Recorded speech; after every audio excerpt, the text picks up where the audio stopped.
Team is a young one. In fact, they could have an argument as one of the youngest teams in the state. Let's take a look. One senior, two juniors, one sophomore, 7 freshmen, 1 8th grader, and 7 7th graders. That may seem a little crazy, but that crop of freshmen has been playing varsity ball since they were literally 12 years old. Of course, that comes with its lumps and bruises along the way, but it's given an opportunity for a lot of young kids to get a lot of reps. Cardinals head coach Katie Colzer-Yetterbo also admits it's increased the expectations for this season. While the Cardinals are still trying to find their rhythm, they know 2 years ago that group of 7th graders worked its way into the region championship, and they could do that once again.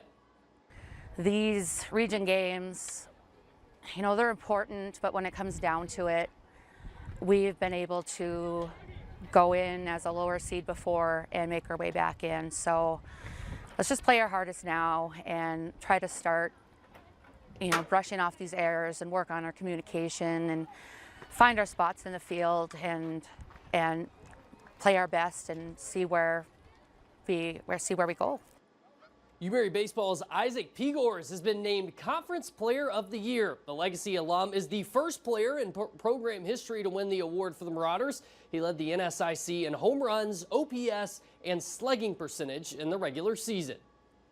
First year redshirting, you know, you kind of get into that developmental phase, and you know, you start working on your body and mechanics, and you don't get to play a whole lot of baseball. But the next year you come out, and I didn't get to play a whole lot, and you know, that's just how it is when there's guys ahead of you and you don't produce as much as you like to, so you kind of come out hungry for the next season. You know, he's worked really hard to put himself in that situation. Physically completely changed his body, approach-wise completely changed. Emotional maturity's been through the roof, but as a human, it's 10 out of 10. You know, you're happy when good things happen to the right people. WDA golfers trying not to blow away today at Hawk Tree for the St. Mary's Invitational. Mandan's Caleb Olberg with the Texas wedge on the par 3 13th. Puts it just a couple inches away from the cup to save par as he goes on to finish with a 77 on the day. Back on the 12th, Bismarck's Cameron Haas with a nice little chip past the pin.